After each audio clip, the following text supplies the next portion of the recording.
राधे राधे। श्री हरिदास श्री कुंज बिहारी। कैसे हैं आप सभी लोग? आई होप कान्हा जी की कृपा से आप सभी लोग अच्छे होंगे और स्वस्थ होंगे। श्रावण मास महात्म्य अध्याय 28। भगवान शंकर जी ने कहा कि हे सनत कुमार, अब कहे हुए व्रत के कृत्यों को कहूँगा। किस समय क्या करें? हे सनत कुमार, उसे आप सुनिए। सावन के महीने की तिथि किस समय की लेनी चाहिए और किस समय क्या विधि करनी चाहिए, पूजन और जागरण आदि कैसे करें, काल के समय उस समय में कहाँ है और किस समय क्या करना चाहिए, नक्त व्रत का उस व्रत कर्म में काल कहाँ है, रात में भोजन भाव दिन में कहाँ है और प्रातः काल उन व्रत काल में उद्यापन कहाँ है। पंचांगों के द्वारा शुद्ध समय में अधिवासन करें। दूसरे दिन विधि के द्वारा होम करें। धारणा और पारणा में हास वृद्धि नहीं होती है। सावन शुक्ल की प्रतिपदा के दिन संकल्प करें और उपवास करें। अन्य दिन भोजन करें। दूसरे दिन हरिवासन पारण को स्वीकार करें। पारण के दिन एकादशी हो तो 3 उपवास रखें। रविवार का व्रतार्चन और काल सुबह का ही है। सोमवार में सायंकाल का समय प्रधान कहा गया है। मंगल, बुध और गुरु की पूजा में मुख्य समय जो है सुबह का ही कहा गया है। शुक्र की पूजा में सुबह और रात में जागरण करना चाहिए। नरसिंह और शनि की पूजा के शाम को करें और शनि जी का व्रतदान मध्यवान का मुख्य है। हनुमान जी की कृपा मध्याह्न और अस्तत्व पूजा सुबह में होती ही है। तो है सनत कुमार, रोटक व्रत में प्रतिपदा और सोमवार सहित त्रिमुहूर्त के द्वारा स्वीकृत है, नहीं तो पहले की विधि ग्रहा है। उदंबरी द्वितीया संध्या व्यापनी तृतीया युक्त पूर्व वेदित लेनी चाहिए। स्वर्ण गौरी में चतुर्था युक्त तृतीया ही है।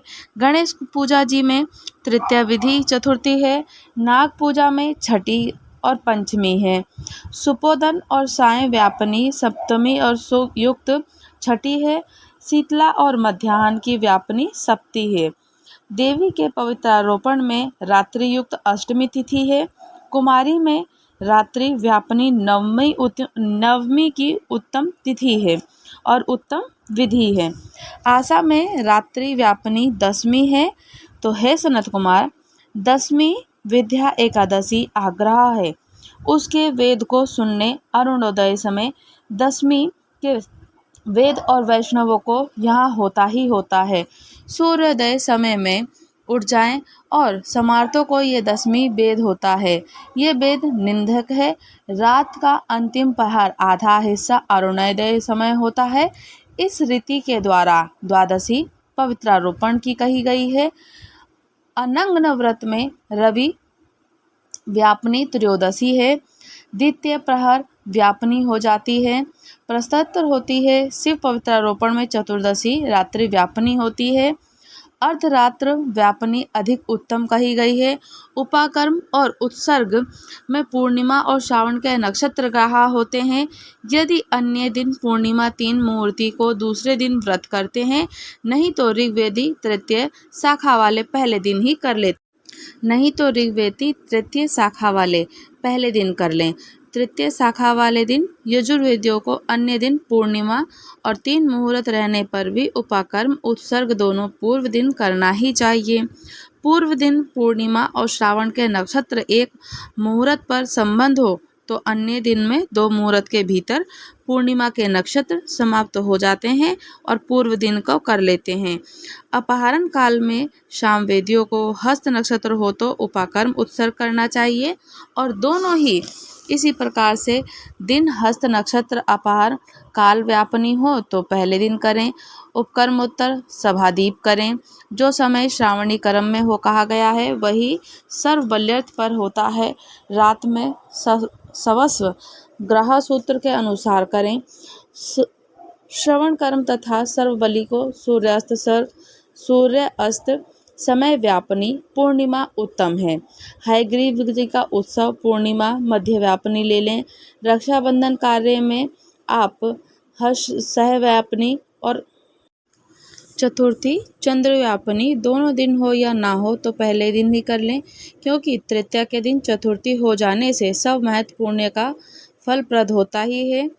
तो पहले व्रती दिन गणनाथ को प्रसन्न करें, चतुर्थी का व्रत करें। गणेश गौरी जी की बहुला को छोड़कर दूसरे देवों की पूजा में पंचमी विधि ली गई है। श्री कृष्ण जी की पूजा में अर्धरात्रि व्यापन अष्टमी विधि है। निर्णय के बारे में सर्वत्र 6 तिथि मानी गई है। एक तो दोनों दिन पूर्ण व्यापति, दोनों दिन केवल अव्यापति होने के दिन अंशों के द्वारा समव्यापति, दोनों दिन अंशों के द्वारा विषम उपायादि और अन्य दिन अंशों के द्वारा अपव्याधि। पूर्व दिन अंश में व्यापत, अन्य अपव्याधि 6 पक्षों में 3 पक्षों में से 3 पक्षों में संदेह नहीं है। उसे कहता हूँ, आप उसे ध्यान से सुन लीजिएगा। और मैं पूर्ण व्यापति, अंश में व्यापति से अधिक व्यापति श्रेष्ठ होती है। एक दिन जो पूर्ण तिथि है वही दिन अपूर्ण कही जाती है। अन्य दिन अंश व्यापति हो तो श्रेष्ठ अंश व्यापति होती है। अंश व्यापति जब हो ये सम हो तो वहाँ संशय हो जाता है। तो भेद व्याख्या निर्णय करें।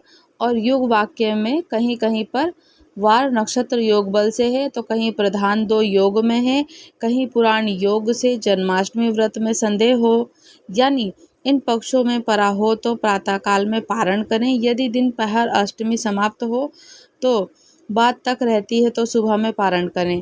पिठोरा व्रत में मध्यांत व्यापनी अमा शुभ है और वृष भारचन में सायकाल व्यापनी अमावस ली गई है और दुर्वों से संचय संभव समय है। और सूर्य की कर्क संक्रांति में 30 घड़ी पहले पुण्य समय माना गया है। सिंह संक्रांति में 16 घड़ी और 16 घड़ी के बाद पुण्य समय हो जाता है। तो कुछ ऋषि और कुछ सिंह क्रांति के लिए पहले 16 घड़ी पुण्य समय कहते हैं। अगस्त्य अर्ध्या समय की व्रत सहित ही कहा गया है। तो हे वत्स, आप मेरी बात को ध्यान पूर्वक से सुनिए। मैंने ये कर्मों का काल निर्णय कहा है। इस अध्याय को जो श्रवण करता है और जो इसे कहता है वो श्रावण महीने में सब व्रतों को फल पा लेता है। तो इसी प्रकार से सावन के व्रत की महिमा और सावन के व्रत की कथा की महिमा बताई गई है और पूरे पहरों की कथा बताई गई है।